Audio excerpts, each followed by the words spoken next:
Às vezes a gente é apaixonado por alguma coisa, mas não dura muito, porque ela é temporária mesmo.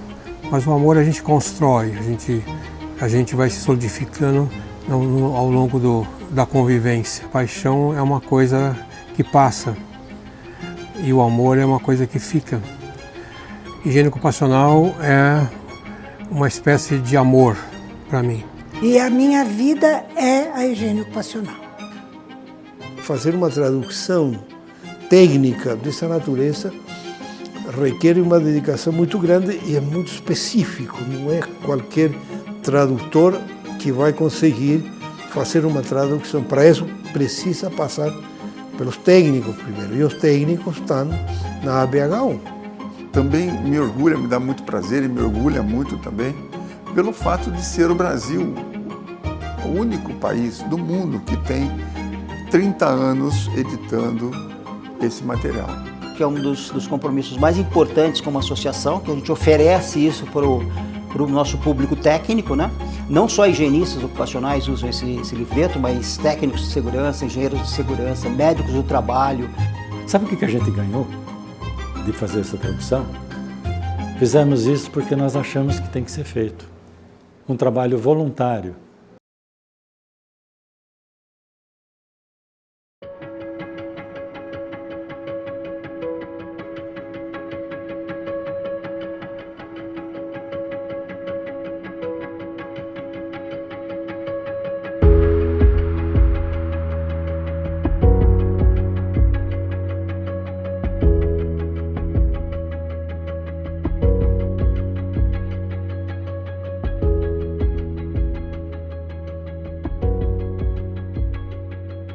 As pessoas sempre enxergam o bombeiro que combate incêndio, os socorristas que atendem a uma emergência, mas existem outros tipos de trabalho. O que acontece antes do acidente, antes da crise. Um trabalho realizado por profissionais que estudam os riscos, que enxergam os riscos, que poucos conseguem perceber.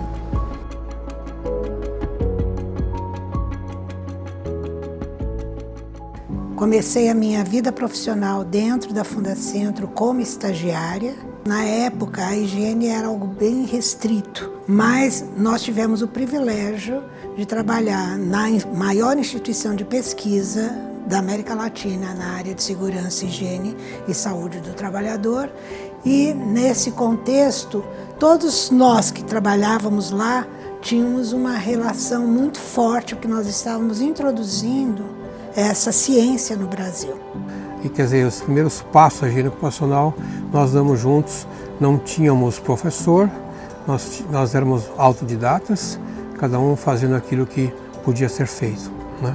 Nós fomos precedidos por uma grande higienista, que é a Berenice Golzer, que deixou a semente e nós é que acabamos fazendo a grande plantação da higiene ocupacional no país, junto com colegas que vinham de multinacionais que já tinham essa ideia de trabalho nas suas matrizes, especialmente nos Estados Unidos. Então, nós tínhamos uma reunião mensal de higienistas da Fundacentro com alguns poucos higienistas da universidade ou de algumas multinacionais. E lá nós trocávamos ideias, conversávamos sobre higiene, todos os meses, cada um era responsável por trazer um tema novo que vinha estudado para passar para aquele grupo seleto, que teria no máximo umas 20 pessoas. Trabalhando junto, né, e preparando coisas, desenvolvendo normas. E nessas reuniões nós acabamos achando que era já o momento de se criar uma associação.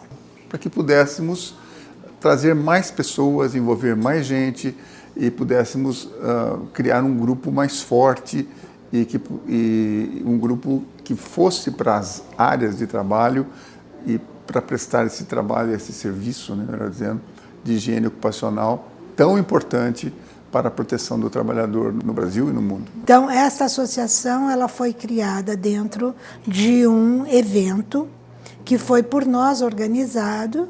Primeiro encontro brasileiro de higiene ocupacionais, no dia 23 de agosto de 1994. né? Foi uma surpresa boa que nós tivemos uma adesão de aproximadamente 100 pessoas naquele evento, né, no Hotel Brasilton, no centro de São Paulo. Então nós transformamos aquele encontro numa assembleia. Que acabaram sendo os membros fundadores da associação. Esse grupo participou da elaboração da NR15, né, por uma solicitação do Ministério do Trabalho. Que foi uma, entre aspas, tradução simplificada apenas da tabela dos limites. E das 900 e tantas substâncias, apenas 140 mais ou menos, é que acabaram fazendo parte da legislação brasileira. Ou seja, era um primeiro passo. Para quem não tinha nada, até que estava razoável. Porém, isso foi em 78. E de lá para cá, nunca houve nenhuma grande atualização dessa tabela. E veja que eu estou falando tabela. O problema todo não se restringe a uma simples tabela. Substância A, limite tal. Não é bem assim. Nós temos que interpretar isso. O livro da ACGH, contendo os limites de exposição, já era uma publicação que utilizávamos. E nós usávamos como ferramenta para entender qual era o risco real da exposição do trabalhador. Primeiro, por que traduzir? Por que nós fizemos essa tradução? Muitas indústrias multinacionais já usavam a tabela da ACGH americana. Mas a grande maioria das brasileiras nem sabiam que era isso. E usavam mal e mal a norma brasileira. Aí nós pensamos, bom, nós precisamos traduzir. Hoje em dia temos muito mais recursos, mas naquela época não estava disponível assim, tão fácil. Vocês mais jovens talvez não tenham ideia das dificuldades que era a importação de qualquer coisa aqui no Brasil. Primeira edição do livreto é de 1941, então tem muito tempo atrás, mas só que estava disponível em inglês. Não existia um livro, uma versão em português. A gente estudava e usava material em inglês. Só que o inglês é restrito para quem? Para o estudante universitário, enfim, assim por diante. Simultaneamente, nós estávamos participando de um grupo de especialistas que estavam fazendo a revisão da NR9. E estávamos montando um programa, pela primeira vez, que seria um programa de prevenção de riscos ambientais, que era o PPRA. Quando nós fizemos esse programa, dentro do trabalho, que era exatamente, praticamente aqueles higienistas que faziam lá as nossas reuniões mensais, nós entendemos que nós deveríamos colocar na legislação, nessa nova NR9, que quando não houvesse limites na NR15, que também foi feita por nós lá em 1978, que deveriam ser utilizados os limites da CGH. Naquele momento, quando nós introduzimos isso na legislação brasileira, nós criamos uma responsabilidade para nós. Se nós estávamos colocando que todo cidadão do Brasil que atuasse nessa área deveria aplicar, utilizar os limites da CGH dentro do seu dia a dia, de forma legal, nós tínhamos que apresentar isso em português. E como a Fundacentro não tinha interesse em fazer esse material em português, nós tomamos essa iniciativa. Tá. Lógico que esse primeiro exemplar foi o mais difícil de fazer, porque ele, o texto em português era único, não é? Era o primeiro. Nas outras edições, muitos dos textos se repetiam. Então, uma vez traduzido num certo ano, no outro ano ficaria um pouco mais fácil, né? Mas, então, eu diria que as primeiras edições foram as mais difíceis. Alguns termos em português não são fáceis de conseguir uma unanimidade da língua original. A dificuldade não é exclusivamente do inglês, é o técnico.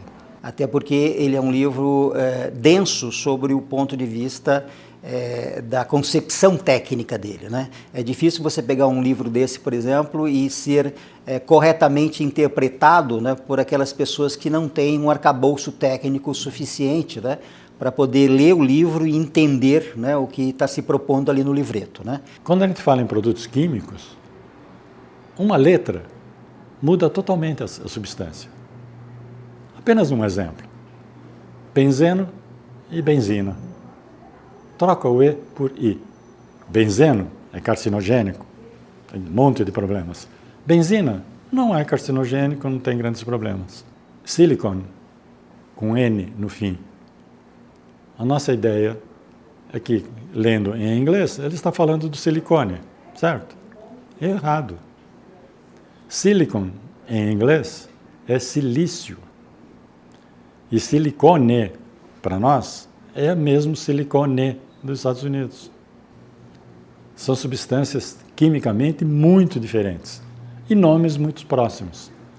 Então precisa ter um mínimo de conhecimento de química para fazer a tradução. Um tradutor, por melhor que seja, mas apenas tradutor, conhecedor da língua inglesa, vai cometer erros. Ele precisa ter conhecimentos de química.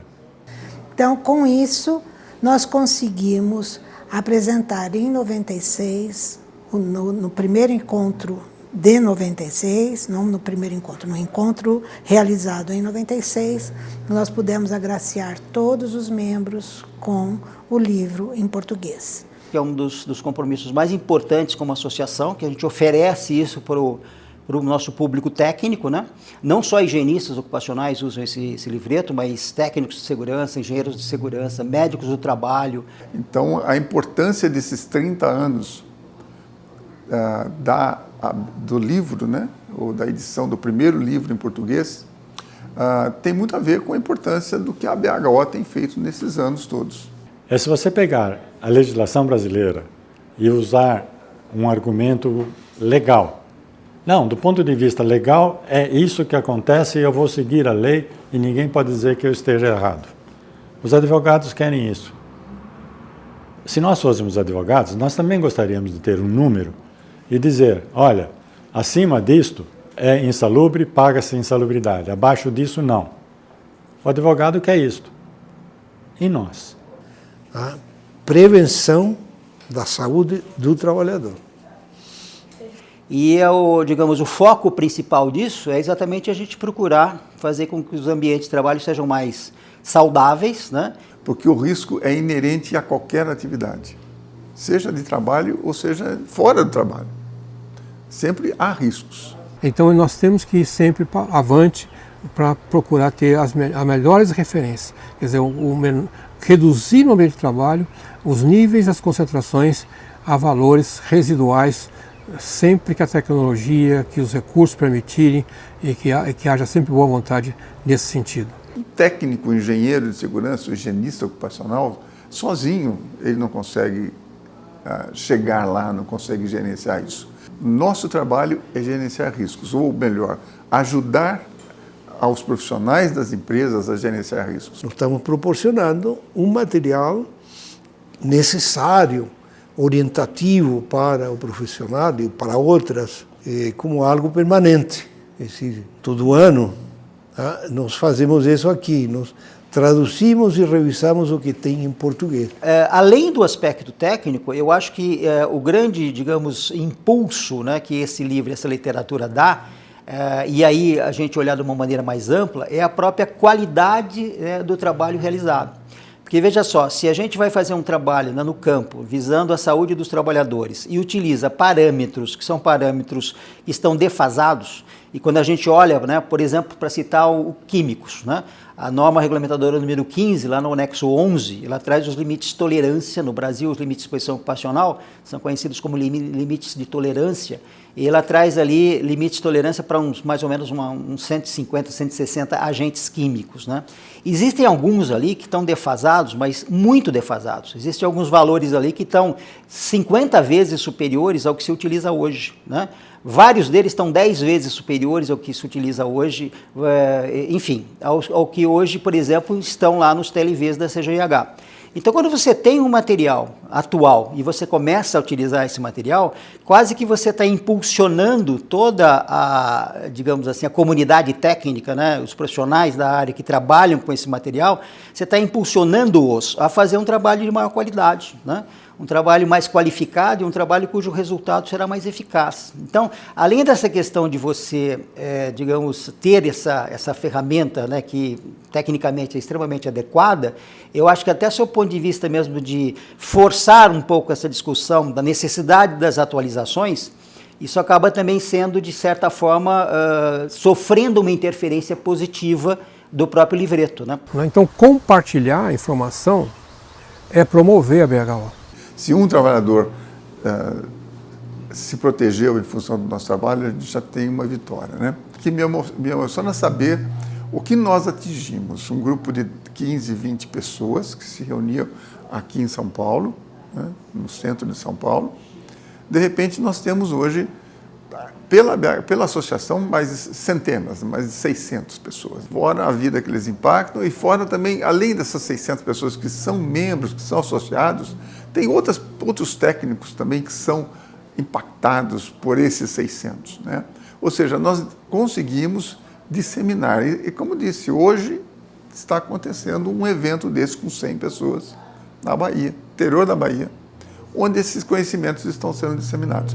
Então, o propósito nosso era esse.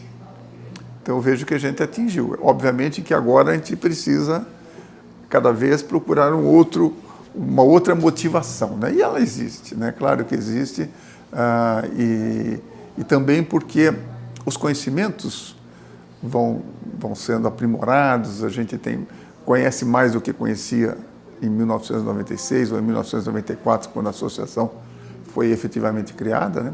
Hoje a gente sabe muito mais, né? Nós estamos comemorando 30 anos aí da tradução dos televias, né, BEI.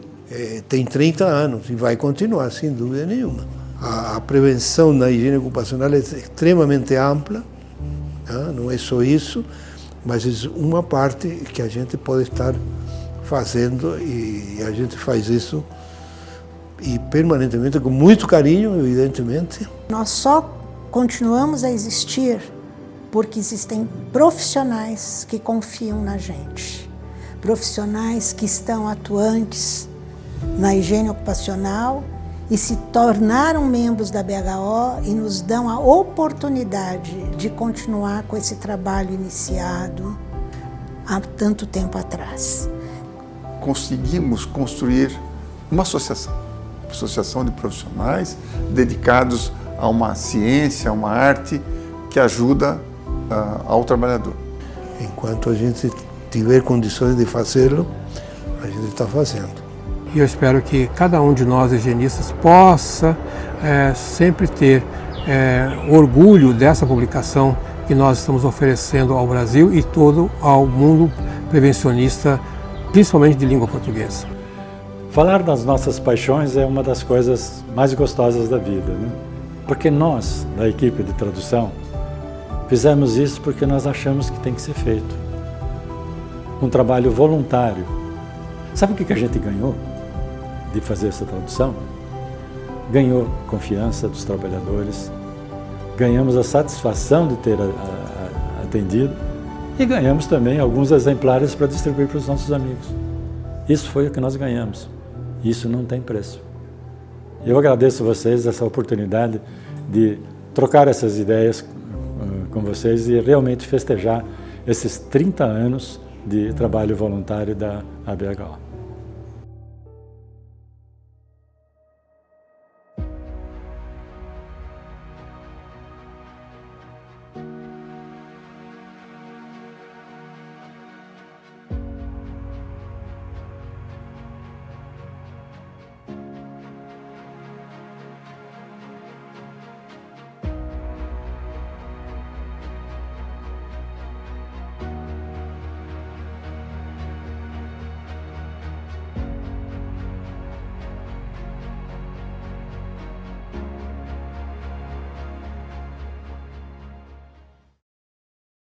Olá, sou Valdenise, presidente da BHO, da atual gestão 24/27. Estou aqui para trazer a mensagem sobre o TLV Nesse ano nós estamos comemorando 30 anos da edição traduzida do TLV, é um marco importante para a associação. Então, durante esses 30 anos, fizemos este conteúdo chegar a milhares de profissionais, né? Todo um trabalho da associação, dos tradutores, dos revisores, das pessoas que acreditaram nesse trabalho, que compraram o TLV, que usam ele no dia a dia. Obviamente, não é somente você comprar o TLV, você fazer acontecer isso no campo para garantir a saúde dos colaboradores, dos empregados que estão ali, melhorar as condições no ambiente de trabalho, sendo mais prevencionistas, garantindo a saúde dos colaboradores. Realmente essa, para a gente, é a maior entrega da BHO, né, durante todos esses anos. Então a gente celebra esses 30 anos e com certeza virão mais 30, mais 60. O importante é que a gente vai continuar, né, esse legado, sempre trazendo o melhor que a gente tem com relação à higiene ocupacional.